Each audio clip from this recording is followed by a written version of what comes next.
to introduce the president of CalArts, the acting president, David Rosenblum. Thank you.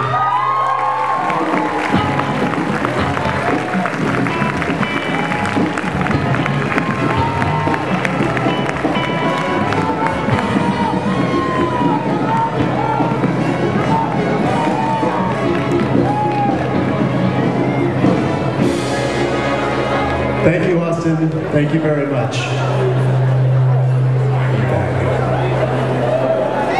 Okay. Feedback. It's been an extraordinary privilege to serve these last few months in the President's office with my acting co-president, Nancy Usher. We've had a great time. I've learned a great deal, and hopefully we've been able to start some good trends. Of course, when am I going to have a chance to do this again? So I have to give a little bit of a president's speech, but it won't be so long. Don't worry, but I have a couple thoughts for you. So I have a little something that's titled, "You Are Your Creative Capital." Today, you are celebrating extraordinary milestones in your lives. Congratulations to you all. But what is a milestone? A milestone is a day you remember. It is also a marked point along a continuous line connecting where you have been to where you are going. One that you will always treasure, and one through which you will pass seemingly in an instant. And where are you going? You may have an idea where that is, what it might look like, but it's also okay, totally okay, if you have no idea whatsoever of where that is or what it might look like. Because one thing we know for sure, it won't look like anything any of us are imagining now. For we live in a universe of endless evolution, and if we view it right, an endlessly inspiring field of emergence, of new phenomena that defy predictive description. How exciting! How stimulating! Your tomorrow, our tomorrows, will be tomorrows of endless discovery. How great it is not to know the future. How boring it would be if we did. We could have no influence on it. How sad that impossibility would be. But happily and alternatively, what a joyous life ahead we can envision if we view it as one of infinite, even though unknowable, possibility. Gone are the days of the predefined career pathway. You know that. We've been telling you that for years now. Now is the time when we must all carve out our own unique, heretofore unenvisioned career pathways. Define our own frames of reference. Paint our own landscapes in which to live and work. From our own contexts, form our own contexts inside which to construct our new languages of creativity. We don't stand in front of a crossroads. We stand in front of an undefined field of culture, commerce, collaboration, and community. This is not a field full of roads we might not take.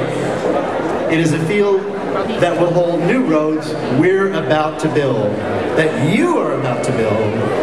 Don't be afraid. You have the tools. You have the expertise. Start building.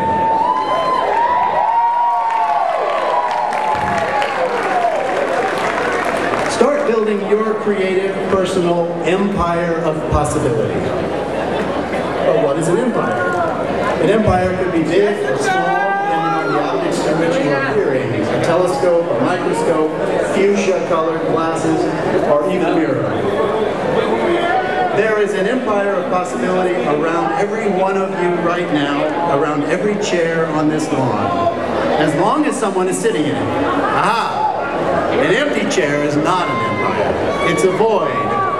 A chair with a person in it is the first member of a possible community, a context for your creative endeavors.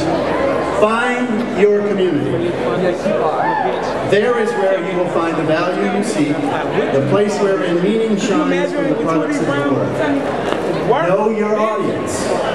Speak first to those who already know, you already know, and inspire them by the magnetism of your ideas to draw the attention of others. Build on the strengths you already have. Those are the stones to throw into the pond of possibilities, in which you can watch waves of influence expand outward. And be patient, they will expand, though it may take a long time. Think of your daily work as having two circles of energy. One that contains that which you must do to keep life together, and the other containing that about which you are most passionate. Your goal is to make these two circles overlap as fully as possible. Be mindful, though, that none of us can ever make them overlap completely. But that's okay. It's the real world. And the real world is also the place that provides us with the raw material to build our lives. Thinking of things this way may help us keep our feet on the ground and our passions fully energized simultaneously, always. Really. Sometimes it feels like we live in a world driven by overwhelming and daunting, oppressive economic forces that are totally out of our control. Well, yes, in a certain sense, they are out of our control. But remember, money is just a form of energy. It's like a fluid of possibilities. It flows like water to and from areas of charged priorities, born of assigned value. And like success, we decide what those values are. This energy flows in waves we describe with the socioeconomic language of particular times and places. It is also channeled into magnetic pools of accretion, yes, by political forces, but even also more powerfully by ideas. And you are the prime reservoir of ideas for the future.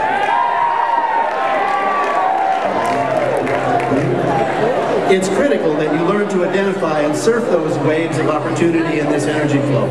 Be watchful. Don't miss them, and when one appears, ride it for all it's worth. You can learn this at the beach. The primacy of ideas as drivers of this energy flow is why we hear talk all the time now about something called the creative economy. We are artists who believe in the primacy of our inspirations, the criticality of the points of inception of our ideas. But if we examine some of the current language of business success, we might see that perhaps it's not so inconsonant right now. Think, for example, about what are often called the 4 C's principles in economics: clarity, courage, creativity, and consistency. Think how they might be related to ways artists might become more powerful forces for positive evolution in our culture and for their own success. And don't forget, you must define success. That's critical. Maybe world peace is more important than financial rewards, for example. Lately, these creative economists talk about this version of the 4 C's: critical thinking and problem solving, creativity and innovation, communication, collaboration. Okay, wow. If this is the case, artists are indispensable.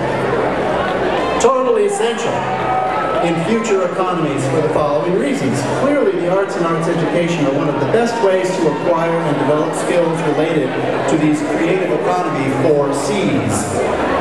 They most certainly will be the keys to cultural, and business successes in the future. Global thinking, interaction, communication, and collaboration will be prerequisites to any kind of success in the future, probably in any field. And our kind of education helps develop the right mindsets for them. And creative innovation and critical thinking will be increasingly in demand by, indeed required for, all forward-looking business strategies in the future. Now, I challenge you as the most creative thinkers on the planet right now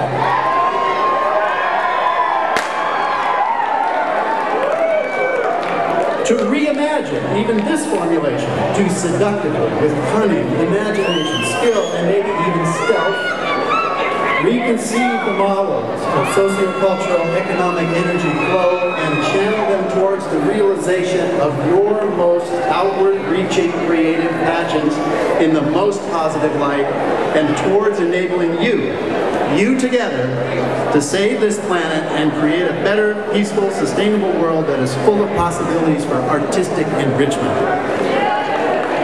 Think on both gigantic scales and on tiny, tiny scales. Macro-global cultures and micro-local cultures are equally important and just a matter of focus and context. Think about how the traditional boundary separating customers, your audience, from providers, you, might be blending into something more like symbiotic collaborators in a common purpose. Just like the boundaries separating artistic, musical, and fashion styles from each other have become transparent, and even the distinctions about what's commercial and what's not commercial have become so blurred. Don't be molded or contained by cultural pressures or fears. Enjoy this ever-changing, evolving world and help channel it to a better place. You have to carve out your own career pathways anyway. Build your own roads, so you might as well live free in the process. And in living free, you will best succeed. Remember, I leave you with this. You are passionate about your art, or you wouldn't have come to CalArts.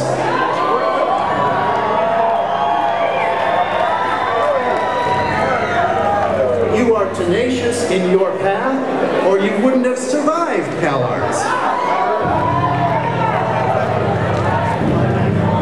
Tomorrow is the next day in your career of infinite possibilities. You are your creative capital. Thank you.